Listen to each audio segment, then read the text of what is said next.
Yo guys, what's up? How's everyone doing?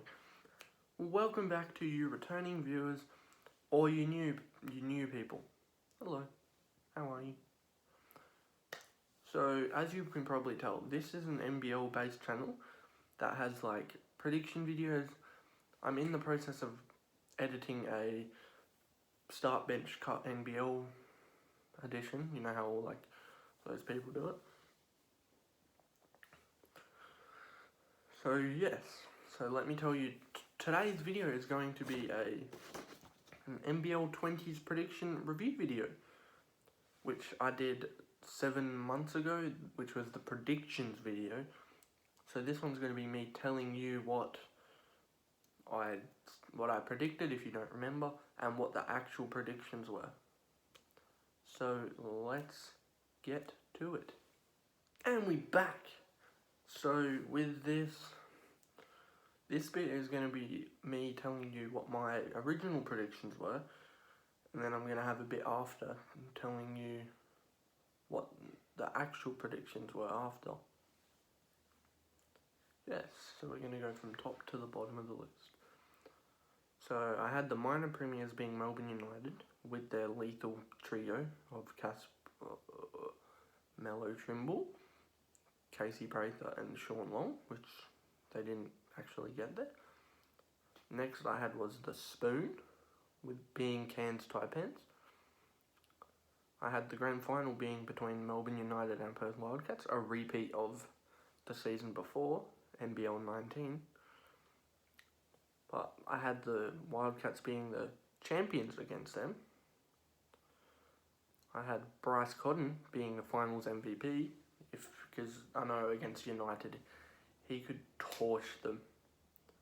He could go for 20 plus every game. So the top four I said was going to be Melbourne United, Perth Wildcats, Southeast Melbourne, and the Adelaide 36ers. Which you'll find out what happened. And I also predicted the MVP to be Perth Wildcats star man, Bryce Cotton. The defensive player of the year to be big Australian big man that I'm not a fan of what he says on Twitter and shit. You probably know now. Andrew Big Man Bogut. Yep. So the first team who I predicted was going to be John Roberson, Bryce Cotton, Casey Prather, Ty Wesley, and Sean Long. As you can tell, there was 2 Southeast Melbourne players and 2 Melbourne United players, which is a weird thing. Okay, so the second team I had was being Jerome Randall, Lamar Patterson, Mitch Creek, Andrew Bogut at the power forward, and Josh Boone at the centre, with Illawarra hoping that he had a season that pushed him back up. But sorry for that little cut. But with this Rookie of the Year one, I said RJ Hampton was going to win Rookie of the Year over LaMelo Ball, because when I made the predictions, I thought Aaron Brooks was going to take more of the limelight for Illawarra, being like their main point guard, even though I'm pretty sure he's a shooting guard when he played in the NBA. But yes, I had RJ Hampton winning Rookie of the Year. Okay, so the most improved I predicted was Reece Vague, the Perth Wildcats, who I'm pretty sure I thought was going to take Greg's spot in the rotation, but as you probably noticed if you watched last year, he barely played. He averaged like 3 minutes a game or something. Yeah, so Reece Vague was my most improved prediction.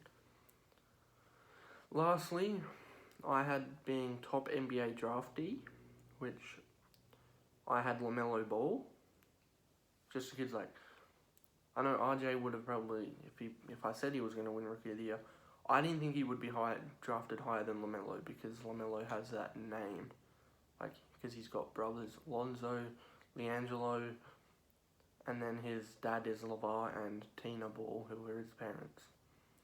So yes, that is the end of the first part, which is my predictions. Next bit is going to be the actual predictions. So now this is the actual NBL awards that were given, and wooden spoon and minor premierships and shit. Okay, so the minor premiers were the Sydney Kings, which I predicted Melbourne United, so I was wrong. That's one wrong. I picked the wooden spoon to be the Cairns Taipans, which happened to be the Illawarra Hawks. The grand final was Sydney Kings versus the Perth Wildcats, which once again didn't get that exactly right, but I got the Perth Wildcats being in the grand final though, so I'll give myself half a point. I had the champions being the Perth Wildcats either way, whoever they were playing. So that's another one, yes. I had the finals MVP surprisingly being Bryce Cotton, because with me predicting that the Wildcats weren't going to be in the grand final and the finals, I just felt that Bryce Cotton was going to have a real big load on him. But it sucks that he's left now, so hopefully he comes back. So my top four was Melbourne United, Perth Wildcats, Southeast Melbourne Phoenix, and then the Adelaide 36ers. But the actual top four was the Sydney Kings, the Perth Wildcats, a real surprise being the Cairns Taipans, and Melbourne United. Like, the surprising Cairns was like, so many people predicted them to come near the bottom. Like, or as I can say, I actually predicted them to be the spoon. So yes, we're down to the MVP trophies and stuff. So I said MVP was going to be Bryce Cotton, which the actual MVP was once again Bryce Cotton, because like he just shows that he's real.